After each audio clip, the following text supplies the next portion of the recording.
frères et sœurs, j'essaie d'attirer l'attention de chacun de nous sur la raison pour laquelle nous rendons grâce à Dieu. Tu rends grâce à Dieu parce que peut-être tu as acquis une voiture, je ne sais pas. Tu rends grâce à Dieu peut-être parce qu'on t'a donné un job, un boulot, je ne sais pas.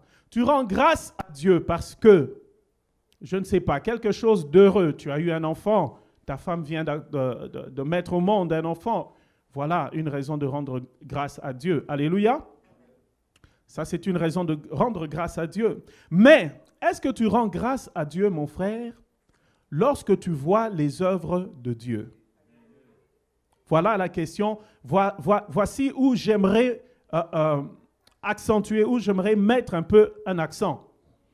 Est-ce que tu rends grâce à Dieu quand tu vois les choses de Dieu? Lorsque tu vois la manifestation de Dieu dans l'Église, dans la vie d'un frère, dans la vie d'une sœur, est-ce que tu sais, est-ce qu'il y a en toi cette joie, cette reconnaissance pour exploser en action de grâce envers Dieu à cause de ce qu'il a fait ou ce qu'il est en train de faire dans le frère ou dans la sœur? Et à un niveau encore plus élevé. Alléluia. On va essayer de lever encore notre niveau ici. L'Éternel a fait quelque chose de merveilleux. Et vous pourrez lire le passage quand vous irez à la maison. Dieu fait quelque chose de merveilleux. La parole de Dieu dit, nous sommes aussi devenus héritiers, ayant été prédestinés. Alléluia. Nous sommes devenus héritiers, ayant été prédestinés. Ça, c'est un autre niveau pour lequel tu devrais rendre grâce à Dieu. Tu peux rendre grâce à Dieu, mon frère, parce que tu as une situation sociale merveilleuse. C'est bien. Dieu est un Dieu bon. Il fait des largesses à ses enfants, à la création tout entière. Quand tu regardes la création, tu verras que Dieu fait des largesses. Mais tu te rendras compte que, d'ailleurs, dès que tu t'acquiers une voiture, n'importe laquelle, aussitôt que tu acquiers cette voiture, la dépréciation commence, n'est-ce pas? Ceux qui ont déjà appris à propos de, je crois que c'est en économie qu'ils parlent de ce concept, la voiture commence à déprécier, c'est-à-dire la valeur commence à partir. Et tout ce que nous pouvons acquérir sur cette terre est faillible. Tout ce que nous pouvons acquérir, toute la gloire que nous pouvons acquérir sur cette terre, l'élévation sociale que tu pourrais acquérir sur cette terre, tout cela est faillible. C'est bien, mais ce n'est pas parfait. C'est bien, mais ce n'est pas parfait. Je répète, c'est bien, mais ce n'est pas parfait.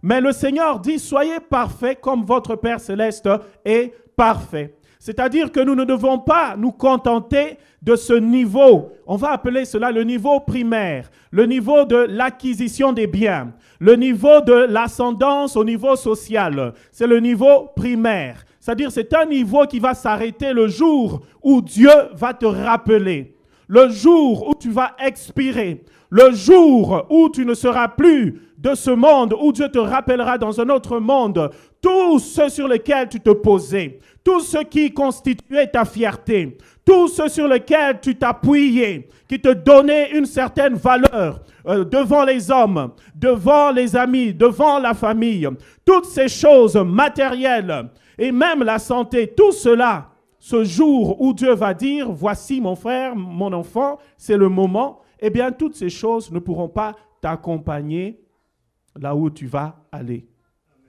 Alléluia. Alors mon frère, pourquoi dois-tu rendre grâce à Dieu, mon frère?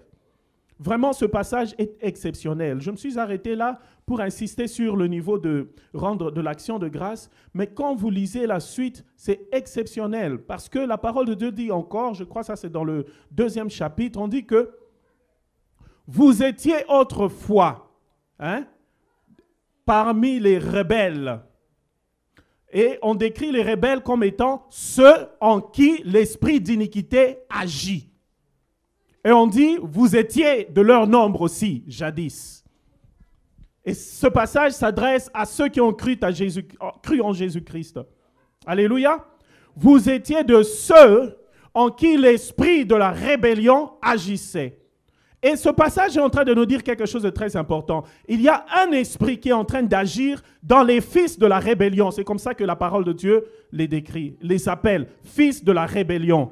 Il y a un esprit qui agit en eux. Et cet esprit-là fait quelque chose. C'est un esprit qui voile l'intelligence. C'est un esprit qui voile les yeux. C'est-à-dire, tu commences à voir des choses et tu crois que ces choses sont bonnes.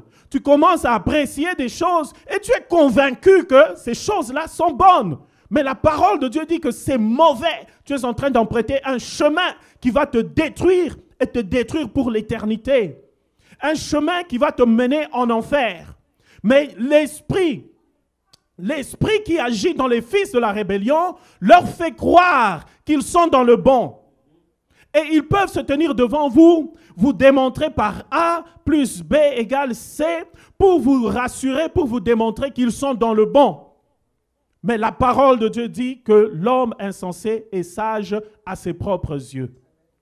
Il n'y a que la sagesse de Dieu, il n'y a que la vérité de Dieu, il n'y a que la révélation, la parole de Dieu qui est la vraie connaissance, capable de te conduire au salut et à la vie éternelle.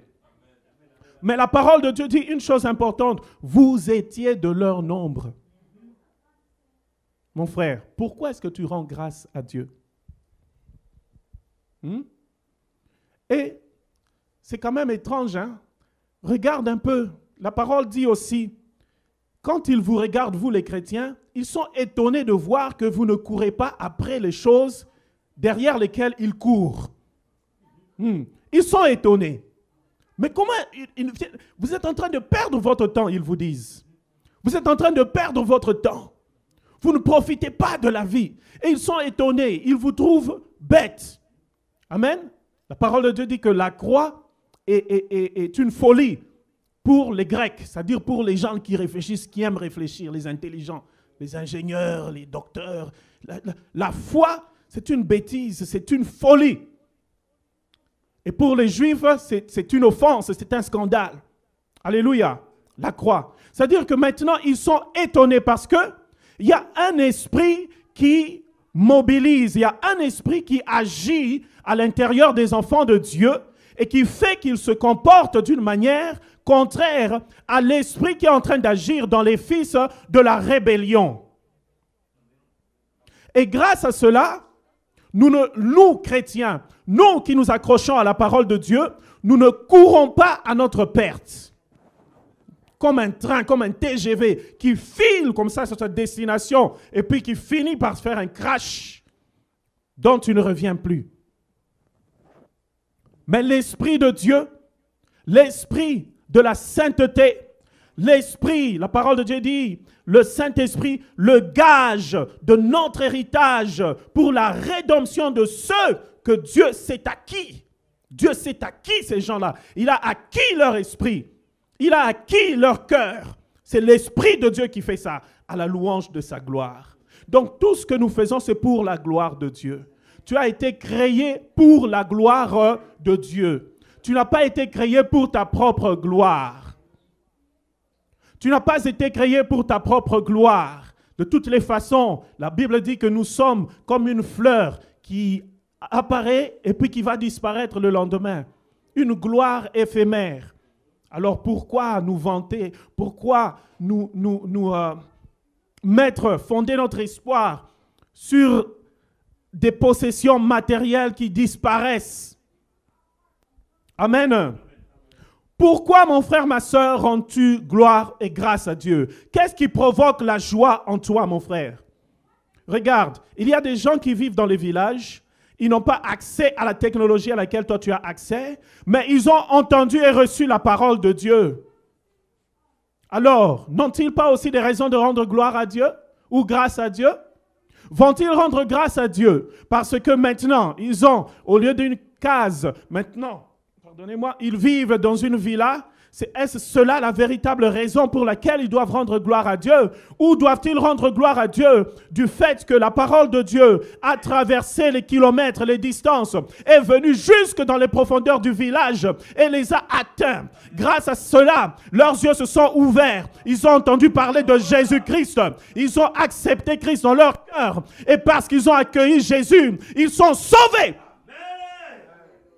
pour l'éternité, sauvés du feu de l'enfer. Je m'appelle encore Jean-Baptiste qui disait, fuyez. Mais qui vous a appris à fuir la colère à venir? Qui vous a appris? Comment croyez-vous, comment espérez-vous fuir cette colère à venir? Mais produisez des fruits qui vont montrer que vous avez changé, que vous vous êtes repenti. Alléluia. Pourquoi rends-tu grâce à Dieu? Tu chantes, tu danses. Oui, on t'a donné un job, c'est bien. Dieu est bon, mon frère.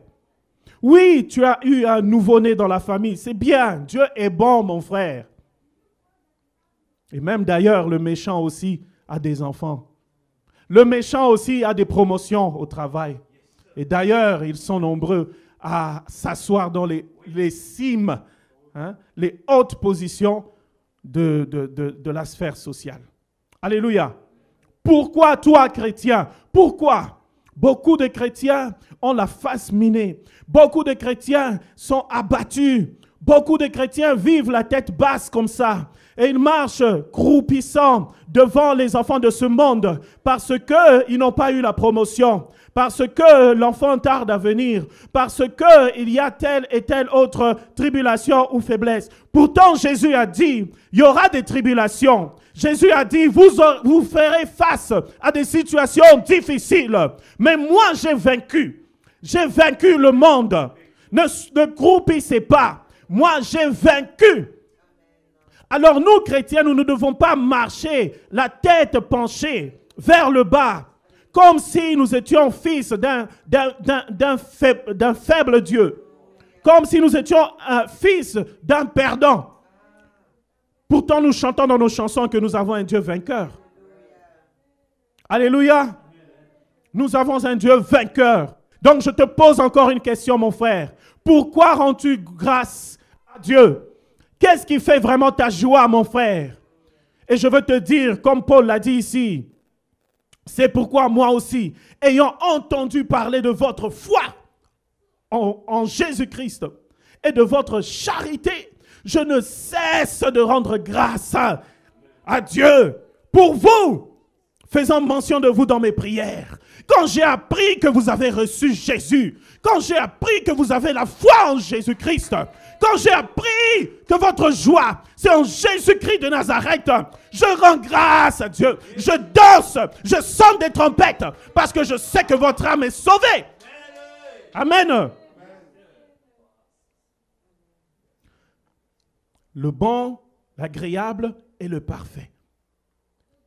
Dieu bénit, il nous donne les biens de ce monde. C'est bien, mon frère. On ne va pas te dire de commencer à jeter, à vivre.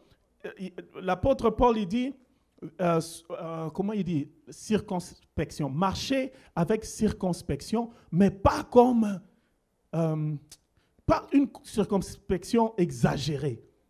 Vous voyez un peu le genre, il est trop spirituel. Exagéré, trop spirituel. Non. La Bible dit non, non, non, non. Dieu est un Dieu qui fait des largesses. C'est un Dieu qui bénit. Il a béni Abraham, il a béni Isaac. On voit comment ça coulait de génération en génération. Joseph, Daniel, etc., etc. Job, l'Éternel montre qu'il est un Dieu qui fait du bien.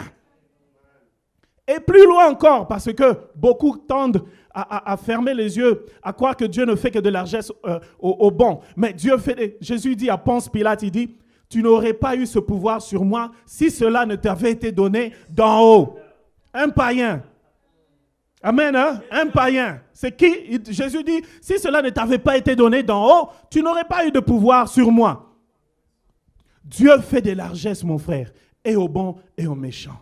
Quand tu sors le matin, tu vois le beau soleil, tu enjoy, tu es content. Le méchant aussi, quand il sort le matin, il voit le soleil, il est content, il enjoy. Il monte dans sa Jaguar, il monte dans sa Lamborghini, il file comme ça dans le freeway. Toi-même, quand tu passes avec ta Toyota, tu regardes, tu dis, Dieu, est-ce qu'on est venu accompagner ces gens ou quoi?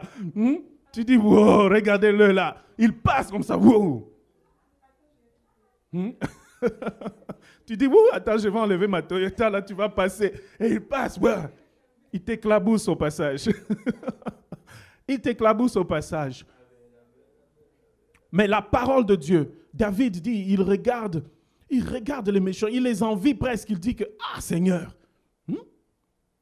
regardez comment ils réussissent, ils prospèrent ces méchants-là. Ils sont là, on dirait que c'est eux, c'est à eux que tu as donné le monde. Et puis il dit, mais j'ai compris, j'ai enfin compris que leur fin, c'est là-bas que tu les attends. Leur fin est terrible. Leur fin, c'est comme en un clin d'œil. Et on dit même, quand la colère de Dieu, quand le jugement de Dieu s'abat, il commence à chercher que les montagnes les couvrent pour les cacher. Il commence à chercher n'importe quoi pour se cacher, pour se couvrir. Mais les enfants de Dieu, ils n'ont pas peur du jugement parce que la parole de Dieu dit que pour ceux qui sont en Jésus-Christ, il n'y a pas de condamnation. Les enfants de Dieu ne sont pas condamnés, mon frère. Regarde, tu as un héritage éternel que Dieu a posé en toi. Tu as un héritage puissant que l'Éternel a posé en toi. Le Saint-Esprit qui est le gage de l'héritage céleste, de l'éternité, mon frère, ma sœur. Et le Seigneur viendra te consoler. Le Seigneur viendra essuyer toutes tes larmes. Tout ce que tu n'as pas pu avoir sur cette terre, tu ne sauras même plus tu verras comment c'était tellement vain, c'était tellement insignifiant en comparaison avec la gloire, en comparaison avec la récompense, en comparaison avec la présence de notre Seigneur Jésus-Christ de Nazareth qui viendra pour toi et qui est en route pour toi. Alors rends grâce à Dieu parce qu'il a changé ton intelligence. L'esprit qui était en toi, qui faisait que tu courais vers la fornication sans remords. Tu encourageais même ça. Tu encourageais même les gens qui vivent dans la fornication. Oui, continuez, c'est comme ça. C'est ça être un homme. L'esprit qui était en toi, qui faisait que tu pouvais marcher en dehors de la parole de Dieu, sans remords, sans regret. Tu n'avais aucun regret en toi. Il n'y a rien, tu étais vide. Rien en toi ne pouvait te dire, mon frère, stop.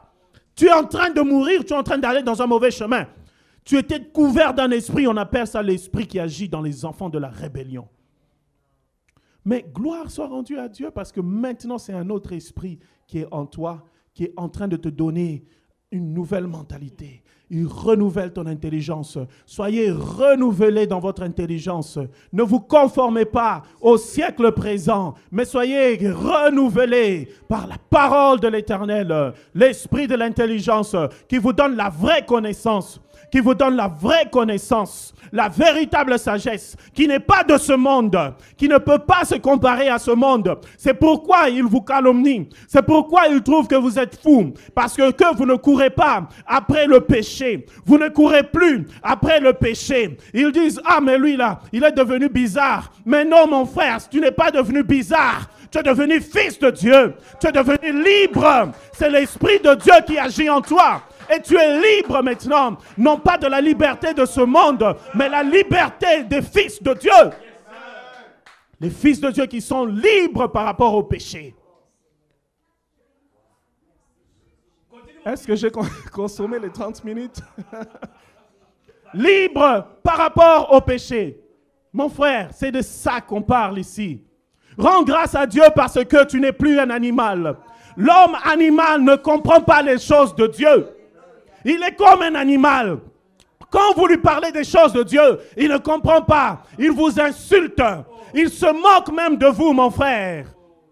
Mais rira bien qu'il rira le dernier. Alléluia. L'homme animal ne peut pas comprendre les choses de Dieu. C'est pourquoi, mon frère, ma sœur, ne croupis pas. Ne marche pas avec la honte. Non, non, non, non, non. Même si on ne t'a pas donné cette promotion, ne sois pas dans la honte, mon frère. Parce que eux, ils croient que c'est comme ça qu'ils vont t'abattre. Ils croient que c'est comme ça qu'ils vont frustrer ton cœur. Ils font ça pour te chiffonner. Ils font ça pour te détruire. C'est un combat que le diable livre contre les enfants de Jésus. Mais Jésus dit, ne craignez point, car moi j'ai vaincu le monde. Jésus te donne la force de vaincre ce monde, mon frère. Marche dans la persévérance et garde la tête haute. David disait, tu es ma gloire et c'est toi qui relèves ma tête. Mon frère, Dieu va relever ta tête. Dieu relève ta tête et il relèvera ta tête. L'esprit qui est en toi, c'est un esprit debout. Ce n'est pas un esprit plié. C'est un esprit vivant. C'est un esprit agissant. C'est un esprit vivant. C'est l'esprit de Dieu, celui qui ressuscite les morts. Au son de la trompette, mon frère, au son de l'archange, quand la voix de l'Éternel va sonner, mon frère, l'esprit de vie qui est en Christ et qu'il a mis en toi, va remettre la vie en toi et tu vas resplendir. Tu seras comme les étoiles. Tu vas resplendir de la gloire de Dieu. Et ceux qui ont fondé leur confiance, leur espérance dans les choses qui périssent, se rendront compte qu'ils ont couru après le vent. Ils se rendront compte qu'en fin de compte, on était en train de se voiler la face. Nous étions en train de courir derrière le néant. C'est pourquoi, mon frère, sois dans la joie, parce qu'aujourd'hui, tes oreilles entendent le message de Dieu. Aujourd'hui, tes oreilles entendent la parole qui va te donner la vie, qui va te protéger et qui va te préserver jusqu'au jour que Dieu aura choisi. Alléluia. Sois dans la joie. Si tu veux une raison pour rendre grâce à Dieu, rends grâce à Dieu parce qu'il a fait de toi un fils de Dieu. Il t'a enlevé de l'état d'animal. Tu n'es plus un animal, un homme animal qui marche selon le ventre, qui marche selon les désirs de la chair. Mais tu es devenu fils de Dieu, qui marche selon la volonté de Dieu, qui marche après les désirs de Dieu. Mon frère, ce n'est pas donné à n'importe qui, mon frère. Ce n'est que Dieu qui donne. C'est un don de Dieu. C'est un don de Dieu, mon frère. C'est un don de Dieu, c'est une grâce. Que de te regarder un jour, tu dis, mais ah Seigneur, c'est moi qui faisais ça là comme ça. C'est moi qui pensais comme ça. Et je croyais que c'était ça la vérité. Je croyais que c'était ça, être vivant. Mais je me rends compte parce que Dieu a ouvert l'esprit. Dieu te donne l'intelligence. Il te montre. Beaucoup de pasteurs parfois disent, si Dieu pouvait seulement ouvrir les yeux de quelqu'un, c'est là qu'il verrait un peu des réalités étranges et bizarres. Quand Dieu ouvre ton esprit, en fait, ce langage-là, c'est pour vous parler de deux types de visions. Il y a une vision qui est spirituelle et il y a une vision qui est charnelle. La vision charnelle est limitée. Elle ne regarde que les choses qui paraissent. Mais la vision de l'esprit que Dieu te donne te fait voir la vérité. Une dimension qui échappe aux enfants de la perdition, aux fils de la rébellion. Eux, ils doivent toujours courir après les choses qui vont les détruire. C'est ça l'esprit qui est en eux. Ils vont défendre, ils vont mettre au piédestal les choses qui font leur honte, des choses qui sont mauvaises, des choses que Dieu réprime. Mais eux, dans leur esprit, ils trouvent que c'est ça qui est la vérité, mon frère. L'esprit qui agit dans les fils de la rébellion. Aujourd'hui, je crois que notre papa Koné avait touché un peu à cela. Qu'aujourd'hui, nous sommes en train de voir les prophéties. Nous sommes en train de voir la manifestation des choses qui avaient été annoncées des années et des années et des années auparavant.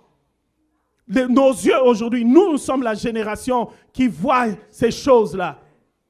Eux, à l'époque, ils pouvaient lire cela dans la parole de Dieu, mais ils ne pouvaient pas encore les voir. Peut-être les prophètes pouvaient sentir que ça appartient à telle et telle génération. Mais nous sommes nés dans cette génération où nous voyons que la prophétie là, annoncée par tel ou tel prophète est en train de s'accomplir. Les gens seront cupides, amis de l'argent. Ils seront irrespectueux, rebelles contre leurs parents. Est-ce que ce n'est pas ça qu'on voit? L'inversion des valeurs. Ceux qui étaient mauvais, c'est ça qui devient bon maintenant. Nous voyons ces choses comme ça. À l'œil nu. Nous voyons, nous vivons ces choses, mon frère. Alors, vas-tu être distrait? À plus forte raison, mon frère, toi qui es chrétien, ça doit encore te réconforter dans ta foi en disant, la parole de Dieu est vraie. Je fais bien de suivre le chemin que je suis en train de suivre. Je n'ai qu'à rester cramponné, rester ferme sur ma position. Je n'ai qu'à fermer mes oreilles sur la séduction de ce monde. Parce que mon frère, ils sont malins. Hein? La subtilité, la ruse, la manière dont la séduction procède pour entrer dans ton esprit. Ils sont malins. Il ne faut pas faire l'homme fort. Non. Il faut seulement te cacher derrière la parole de Dieu. C'est la seule défense. Il ne faut pas essayer de réfléchir avec eux. Si tu emploies ton intelligence pour commencer à échanger avec eux, mon frère, c'est intelligence contre intelligence. Ils vont t'avoir. Reste devant Dieu. Regarde la parole de Dieu. Même si tu ne comprends pas la parole de Dieu, mais sache que Dieu, lui, a déjà pesé sa parole. Il sait que sa parole est vraie pour l'éternité. Et quand il te dit fais ça, il a déjà tout vérifié pour toi. Même si ton intelligence ne comprend pas, l'intelligence de l'homme est limitée. Elle doit être illuminée par la parole de Dieu. Elle doit être renouvelée par la parole de Dieu. Ne vous conformez pas au siècle présent, mais soyez renouvelés, soyez transformés par le renouvellement de l'intelligence. Et ce renouvellement de l'intelligence s'opère par la parole de Dieu. Mon frère, ça c'est un trésor. C'est un trésor, mon frère. C'est un trésor qui est caché ici. Mais c'est un trésor pour ceux qui ont de l'intelligence. Et c'est de la boue pour ceux qui périssent. Le scandale, folie pour ceux qui périssent. Mon frère, pourquoi vas-tu rendre grâce? Pourquoi vas-tu danser? Pourquoi vas-tu célébrer? Parce que tu as acquis des choses qui périssent ou parce que tu as acquis la vie éternelle?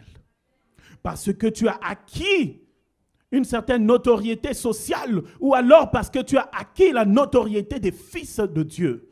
Pourquoi vas-tu danser? Pourquoi vas-tu célébrer? Pourquoi? Quel est l'objet de ton action de grâce? Quel est l'objet de ton action de grâce? Oh, pourquoi célèbres-tu Mont Carmel? Pourquoi célèbres-tu San Diego? Oh, Los Angeles? Pourquoi vous célébrez? Vous célébrez pourquoi? Mon frère, nous chrétiens, nous qui suivons Jésus, oh, nous avons toutes les raisons de célébrer. Il a changé notre intelligence. Il nous a donné la véritable intelligence qui est la parole de Dieu, qui est Christ révélé. Il nous a donné l'inspiration et en plus de ça,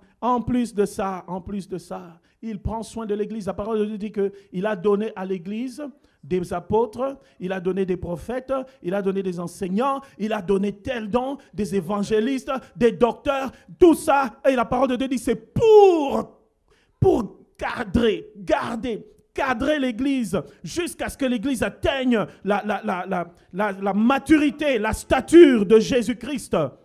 Donc il prend soin de nous, de l'Église. Mon frère, tu ne vas pas trouver cela en dehors de l'Église.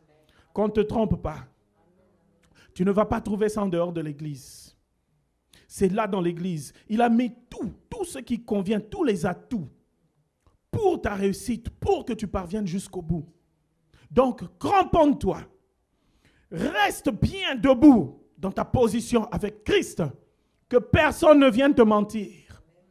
Que personne ne vienne jouer avec toi, mon frère, pour te promettre des choses vaines qui vont disparaître. Reste cramponné à l'éternité, le cadeau que Dieu te donne, l'héritage que personne ne peut détruire, qui ne peut flétrir, un héritage éternel qui brille pour l'éternité, qui est caché en Christ, en Jésus seul. Alléluia. Amen. Alléluia. Amen. Oui, mon frère, ma soeur, que cette parole nous bénisse. Que cette parole fortifie notre être. Que cette parole fortifie notre foi. Que cette parole fortifie tes os. Fortifie ton cœur. Fortifie ton esprit, tes profondeurs. Reste cloîtré dans le Seigneur. Reste debout dans le Seigneur. Reste agrippé au Seigneur. Que rien ne puisse te détacher de cette parole. Et la parole de Dieu dit, et à ceux qui persévéreront jusqu'à la fin, je donnerai la couronne de gloire. Alors tu vas danser, tu vas célébrer, parce qu'il y a cette couronne de gloire qui t'est réservée, mon frère. Cette couronne de gloire est réservée à ceux qui persévèrent, à ceux qui par la persévérance obtiennent l'effet de la promesse. Cette promesse est pour nous, mon frère, ma soeur. Nous allons donc célébrer, nous allons donc chanter, nous allons glorifier le nom de ce Dieu qui nous a aimés. Il aurait pu cacher ces choses.